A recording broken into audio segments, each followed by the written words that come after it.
The blizzard arrived without anger, which was somehow worse. It came quietly, folding the world into white layers until Frost Willow felt less like a town and more like a memory being erased. Snow pressed against windows, softened fence lines, swallowed footsteps as soon as they were made. It was the kind of storm that did not roar but listened, waiting to hear who would break first.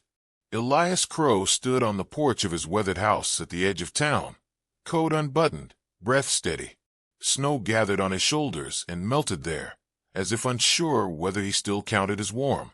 He had learned long ago how to stand still in hostile places, in deserts, in jungles, in nights so loud with gunfire that silence felt unreal afterward. Compared to those, this winter was gentle. Cruel, yes, but gentle in its way. The town lights behind him glowed dimly, blurred by falling snow.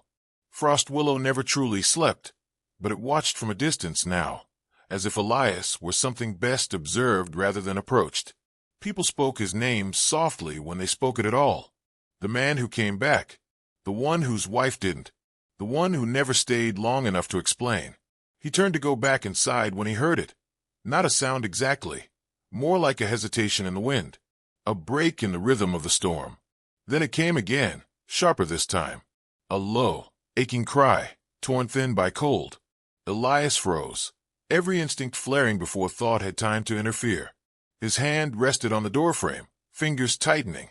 The sound came from beyond the tree line, where the snow drifted deepest and the world became uncertain. Elias told himself it was the wind. The mind played tricks in weather like this. He had learned not to chase every echo. He had learned to survive by choosing what not to save.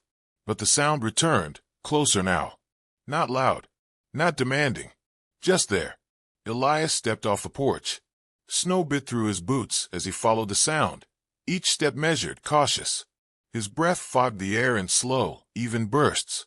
When he reached the bend near the old logging road, he saw her. She was no larger than a shadow at first, hunched low against the drifts, gray fur matted with ice, one hind leg tucked unnaturally close to her body. Her eyes caught the pale light and held it, steady and unblinking. She did not growl, did not bare her teeth. She lowered her head instead, carefully, as if bowing to something she did not fully trust. In her mouth was a small bundle of cloth. Elias stopped several feet away. The space between them felt deliberate, respectful. He could see her ribs through her fur, the rise and fall of her breath, too fast for comfort. When she set the bundle down, nudging it forward with her nose, a faint sound emerged from inside, soft, wet, struggling. A puppy. Too small, too still. Elias felt the old reflex surge up his spine, assess, act, extract. But it collided with something heavier, something he had built his life around since coming home. Don't engage. Don't promise what you can't carry. Don't open doors you won't walk through. The dog watched him, unmoving, as if she already knew the rules he lived by. I can't, he said aloud, surprised by how rough his voice sounded. It scraped the cold, like it hadn't been used in days. You should have gone to town. The dog did not move. She did not whine. She simply waited, eyes fixed on his face, snow collecting along her spine. Elias turned away first. He walked back toward Frost Willow, with the storm pressing in around him, each step heavier than the last. He told himself the town had a shelter, that someone would see her, that nature had its own order, and it wasn't his place to interfere anymore. He repeated these thoughts like old commands, drilled deep enough to sound like truth. At the edge of town, the lights felt harsher. Windows glowed with warmth he did not step into. When he reached the shelter, the door was already being locked.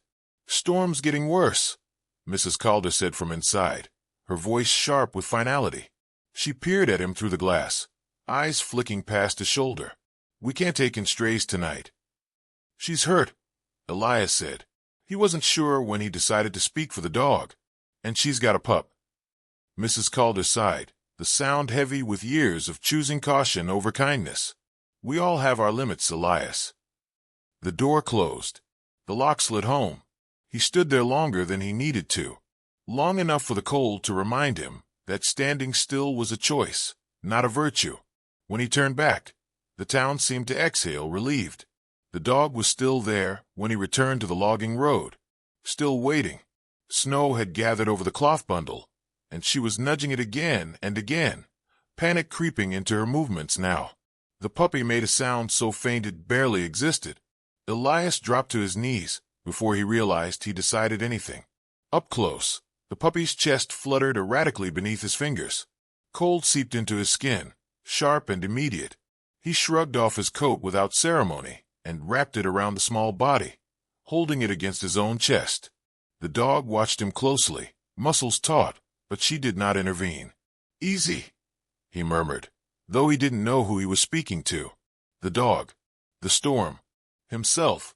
He waited. He breathed. He remembered how warmth could be shared without being promised. When he finally stood, the dog rose too, limping but steady. She followed him, without hesitation this time, close enough that he could feel her breath against his leg. The snow followed them back toward the house, relentless and quiet, as if marking the moment for later. Inside the barn, Elias laid the puppy down near the stove, feeding the fire with hands that shook just slightly. The dog settled beside her pup, body curved protectively, eyes never leaving Elias's face. There was no gratitude in them, no relief, only vigilance. Elias sat back against the wall, exhaustion settling into his bones. Outside, the storm deepened, but inside the barn, something else had begun, fragile, uncertain, breathing shallowly in the space between them. He did not know yet what this choice would cost him, only that the cold had found him, and this time, he had not turned away. The night stretched long, measured not in hours, but in breaths. Elias stayed awake beside the stove, feeding it scrap by scrap, careful not to let the fire roar. He had learned that too much heat could be as dangerous as too little. The puppy lay wrapped in his coat, its body no longer rigid but still frighteningly quiet. Each shallow rise of its chest felt borrowed. The mother dog, Ashen, the name formed in his mind without effort, never slept. She sat close enough to touch him, her injured leg trembling when she shifted her weight. When Elias reached for a bowl of water, she flinched, then stilled herself, pride warring with desperation. He moved slowly after that, announcing each motion with a soft breath, as if the barn itself needed reassurance. At some point near dawn, the storm pressed harder, rattling the boards like knuckles on a door. The fire guttered. Elias rose, hands already aching, and added wood. When he turned back, the puppy made a sound. It was barely there, a thin, cracking note, but it cut through him all the same. Ashen lowered her head and released a low sound of her own. Not a bark, not a whine. Something older. Something that had survived worse nights than this one. Elias knelt again, pressing his hands around the puppy, sharing warmth without thinking about what it meant. He remembered doing the same for a teammate once, fingers numb, breath counted aloud to keep panic away. He remembered how helpless that had felt, how human. By morning, the blizzard loosened its grip, though the cold remained. Frost Willow woke cautiously, as if unsure it still existed. Smoke rose from Elias's chimney, a thin gray thread against the white.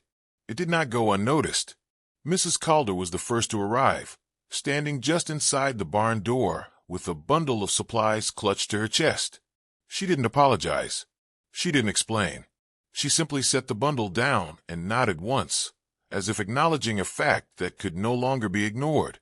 Others followed, not all at once, one by one.